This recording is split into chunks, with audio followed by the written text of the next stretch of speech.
first things first, what I would like you to do is hit the Control key in the bottom left-hand corner of your keyboard and then tap A. And that's going to highlight the whole document. Once you've done that, you're going to come up here to the top of the screen and you're going to choose your font. Obviously, it's Times New Roman and 12-point font. So Times New Roman 12-point font. Okay, the other thing that you're going to do, we're going to go ahead and push this down a little bit. Bring our cursor to the left-hand margin. You're going to put in your heading. So not a header, just a heading. Your name, my name, the course name, whichever course you're in, and the date. And then directly below that, you'll have the title centered. So this one says Annotated Bibliography. As I said before, you might want to have like Annotated Bibliography with a colon and then like a general description. So this student did theirs on suicide note, and Janice Miracatini. So I might want to put Janice Miracatini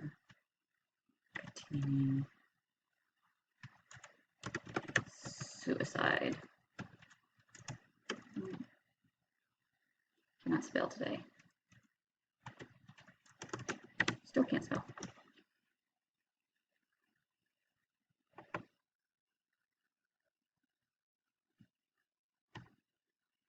Okay. All right, then what you want to do is take all of your sources and put them into alphabetical order. So it doesn't matter if they're a primary source or a scholarly source or an internet source, they all need to be in alphabetical order. And that alphabetical order will be with whatever the first word is or the first letter is of each citation. So this is the primary source, and so it starts with M for Miracatini. Let's scroll down to the next one. This is an internet source, and this one starts with a B for Boulware. And then we'll scroll down one more. And this is a scholarly source that starts with H for Han. So the B needs to come first, and the M so far, so this student only has, I've only copied 3, one of each kind. This one needs to come last alphabetically. So I'm just going to highlight it, hit Control X and cut it, and move it to the end, and hit Control V and paste it. Okay, so that's step 1. All right, now let's take a look at each citation. All right, so we want to put our citations in, we want to put them in hanging indents. So you've probably seen examples of that at OWL at Purdue, so I want to talk to you about how to do that today. Why are you not double spacing?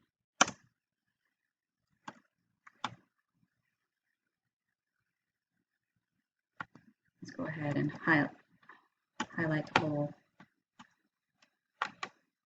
document and make sure it's double spacing. Open up the paragraph settings menu, line spacing, double. Make sure you click that box. Don't add extra space between paragraphs in the same style. There we go. Now we're working. Okay.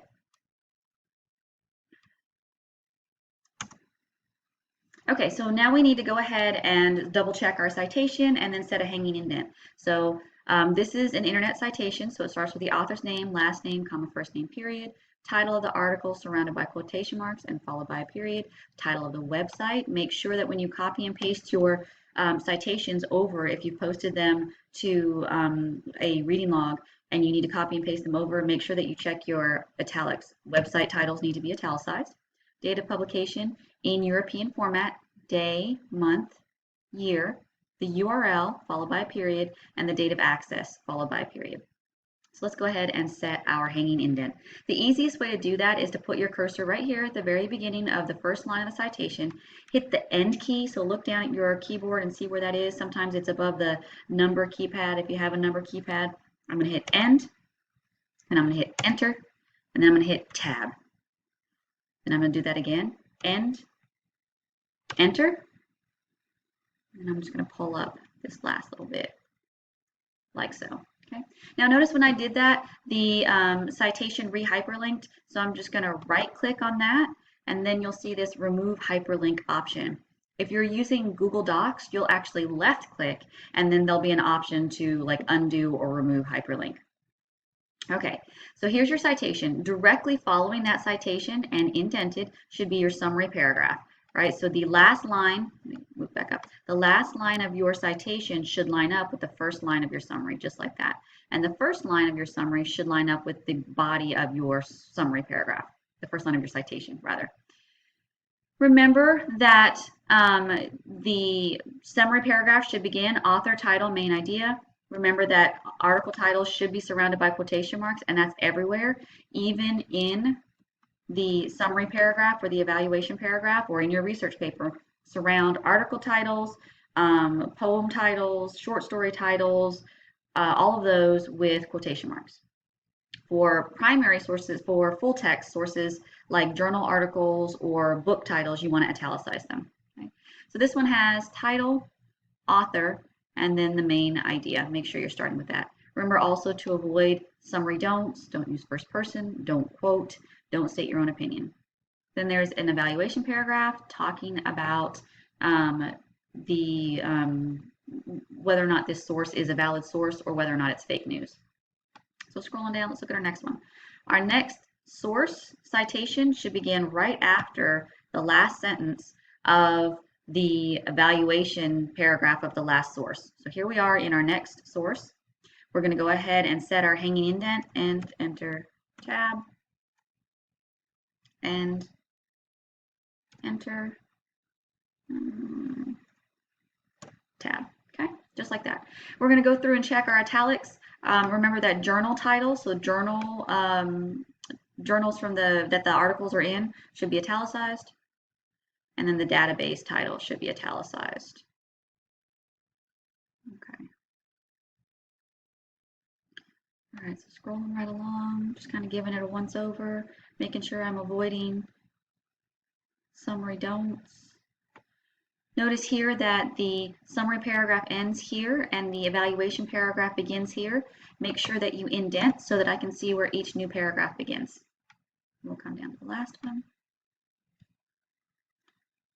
We're going to hit enter tab and enter. So notice how because of the URL, there's this big blank right here, and that's fine. You don't have to split the URL, or you can, whichever sort of makes you happy. If this will split into 2 lines, that might be useful. Make it just look neater. Things are moving around on us without our permission.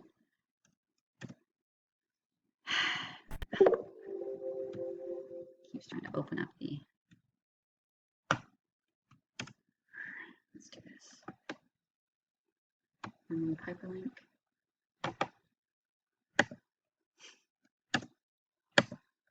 There we go. Now we got it set. Sometimes you just have to play with it. All right. So now our citations are properly formatted. I want to check my italics. There's the name of the website the student got their primary source from, Canvas. I'm going to italicize that one. Okay, let's check, make sure my indents are right. There's my summary paragraph, making sure I'm avoiding some summary don'ts, and my evaluation paragraph. Okay, so visually this looks pretty good. Now obviously this is an incomplete annotated bibliography. For Comp 2 students, you have to have at least 5, and for World Lit students, you have to have at least 6. But now you see how to edit it so that it looks the way it needs to look, professionally edited.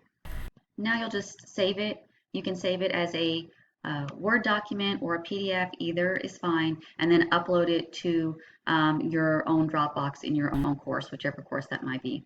I hope this was helpful. All right, see y'all later.